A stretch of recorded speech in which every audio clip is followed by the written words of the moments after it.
Nas suas terras, os monges de Cister não estariam particularmente interessados em financiar a fundação de um mosteiro feminino, pois não tinham família a seu cargo. Contudo, desde o século XIII que se refere existir aqui, na Granja de Cós, um grupo de viúvas piedosas que aqui tratariam de cuidar dos hábitos dos monges. Essa situação manteve-se durante muito tempo e o grupo foi aumentando. Posteriormente, no século XVII, foi finalmente construído um mosteiro de raiz que permitiria cabalmente o cumprimento da regra por esta comunidade feminina. Em 1834, com a extinção das ordens religiosas, os monges foram expulsos dos seus mosteiros e às monjas foi permitido que residissem neles até à sua morte, sendo proibida a admissão de noviças. A comunidade de Cós, que já não era muito numerosa, foi transferida para o convento de Odivelas, tendo o mosteiro sido vendido em asta pública. É por isso que apenas chegou aos nossos dias a igreja, pois passou a ser utilizada pelos paroquianos de Cós. E uma ruína de parte do edifício conventual que foi adquirida pelo município e retiradas as construções adjacentes que, entretanto, tinham sido feitas. Aqui podemos verificar que na fachada sul da igreja, no cimo dos cunhais a poente, encontram-se as imagens de São Bento e São Bernardo, que atestam ser este um mosteiro cisterciense. O frontão do portal da igreja exibe as armas de Portugal e a data de 1671. A Torre Cineira encontra-se sobre o antigo mirante do mosteiro, encontrando-se emparedadas as antigas janelas do mirante. Aos mosteiros femininos era permitido ter um mirante, talvez para amenizar a dureza da regra da clausura. É nesta estrutura que podemos verificar qual era a altura de todo o edifício demolido após a sua venda. 3 pisos, rés do chão, primeiro e segundo andar, que comportavam 106 celas em redor de um claustro. Existiria outro claustro a nascente deste, destinado às noviças, recolhidas e criadas. Devido à exiguidade dos arruamentos na povoação, este terreiro era o espaço mais amplo e as monjas permitiam que aqui se realizassem os mercados mediante o pagamento de uma renda. Porque às mulheres não é permitida a celebração eucarística, a comunidade estava também dependente dos homens para esse efeito. Por isso, a igreja possui 2 portas de acesso, a porta principal, que servia apenas em dias especiais de festividades, em que o público poderia entrar na igreja, e a porta pequena, que além de permitir o acesso ao parlatório, era a entrada do capelão, cuja casa se situava fora do muro da cerca. Nas ruínas existentes, podemos identificar a galeria que, desde a portaria, permitia o acesso à Casa da Grade.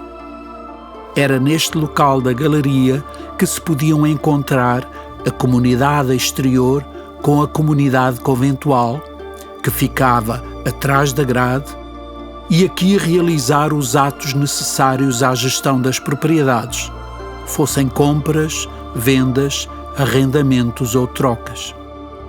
Para esse efeito, ficavam do lado de fora vendedores, compradores, arrendatários, testemunhas e o notário, e do lado de dentro a abadesa e as monjas que testemunhavam os atos. Junto à grade, que podia ainda ter um cortinado para preservar a privacidade das monjas, existe ainda o orifício da roda, por onde eram trocados os documentos ou objetos necessários à negociação. Para que as monjas pudessem ter melhor visibilidade do altar, este encontra-se a um nível superior, encontrando-se também rebaixado o espaço destinado ao público. Este espaço é rodeado por uma balaustrada que define o caminho das procissões que as monjas poderiam fazer em volta na ausência de estranhos à comunidade. A igreja é coberta por teto de 80 caixotões pintados, caso único na Península Ibérica para uma igreja cisterciense. Tal facto pode dever-se a fatores económicos e técnicos, pois sendo mais barato do que uma cúpula de pedra, esta também poderia acrescentar demasiado peso à igreja, que se encontra construída ao lado da Ribeira de Cós. Na parte dos fiéis, os caixotões são pintados com decoração vegetalista e frases bíblicas de efeito catequético. Todas as capelas são decoradas com pinturas e talha dourada do século XVII, sendo que numa delas permanece uma grande tela de Josefa de Óbidos alusiva ao purgatório. O altar-mor é também em talha dourada do início do Barroco em Portugal e exibe as 4 colunas salomónicas que emolduram o trono encimado pela imagem de Santa Maria, onde a seus pés era exposto o Santíssimo. Do lado esquerdo tem a imagem de São Bento e do lado direito a de São Bernardo, características dos mosteiros cistercienses, pois praticavam a regra de São Bento segundo os princípios reformadores de Cister e divulgados por São Bernardo, que incitavam à prática da regra inicial, das quais os beneditinos se teriam afastado. Sob o trono, abre-se uma tribuna com as imagens da Sagrada Família, representando o regresso do exílio no Egito. Nas paredes que ladeiam a Capela Mor, podem ver-se telas alusivas à vida de São Bernardo e aos seus milagres, representando uma delas um milagre da aleitação, em que a sua resiliência ao jejum e a sua capacidade oratória são atribuídas ao facto de lhe ter sido dado a beber o leite da Virgem. A Capela Mor é guarnecida no topo por uma grinalda de talha dourada do período rococó. A sacristia é também coberta com caixotões de madeira pintados e com frases catequéticas. E as paredes são completamente revestidas por painéis de azulejos barrocos, onde são representadas cenas da vida de São Bernardo. Embora os painéis sejam do século XVIII, as cenas representadas são do século XVI, pois reproduzem gravuras de um livro sobre a vida de São Bernardo, encomendado nesse século pela Congregação Cisterciense Castelhana ao gravador italiano António Tempesta. A antessacristia continua coberta por caixotões pintados com os mesmos motivos e possui apenas 2 pinturas murais do século XVIII, que, embora em mau estado, são muito interessantes por serem uma rara representação de monges e monjas cistercienses anónimos. De um lado, 2 grupos de abadesas genuflexionadas viradas para um centro cujo motivo desapareceu. Do outro lado, um grupo de monjas e um grupo de monges genuflexionados e também virados para um centro que desapareceu. É uma rara representação de monges e monjas anónimos em oração. O coro das monjas ocupa metade da igreja e é coberto com os caixotões de madeira pintados.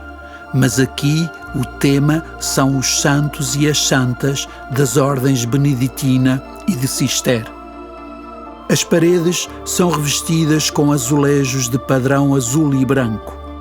Acima do cadeiral e até ao teto é um conjunto único, de origem desconhecida, mas provavelmente uma das últimas encomendas feitas à Holanda, que emoldura as janelas e está datado na janela fundeira com a data de 1715.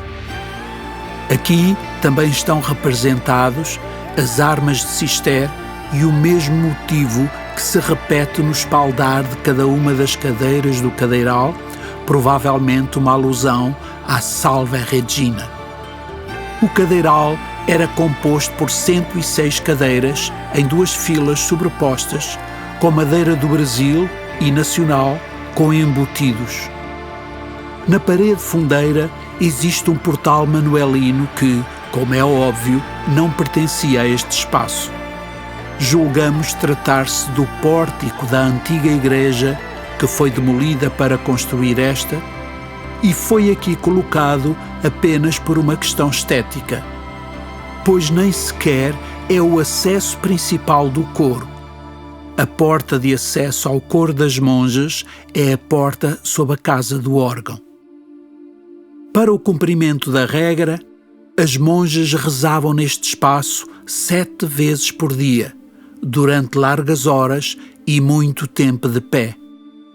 Para obviar esse cansaço, todos os cadeirais possuem um assento que se pode levantar e que possui um apoio para que, enquanto estivessem de pé, pudessem amparar o corpo. A este apoio chama-se misericórdia e é comum aos cadeirais de todos os mosteiros. Sobre a grade existe uma tribuna onde as monjas se poderiam dirigir para, a partir de lá, assistirem à distância pelo janelão às procissões à Capela do Bom Jesus do Calvário. O caixotão sobre o janelão está decorado com a temática do Calvário. Deste mosteiro não ficaram registros de muitos doces, mas um deles tornou-se muito conhecido, o Pão de Ló de Alfeizerão.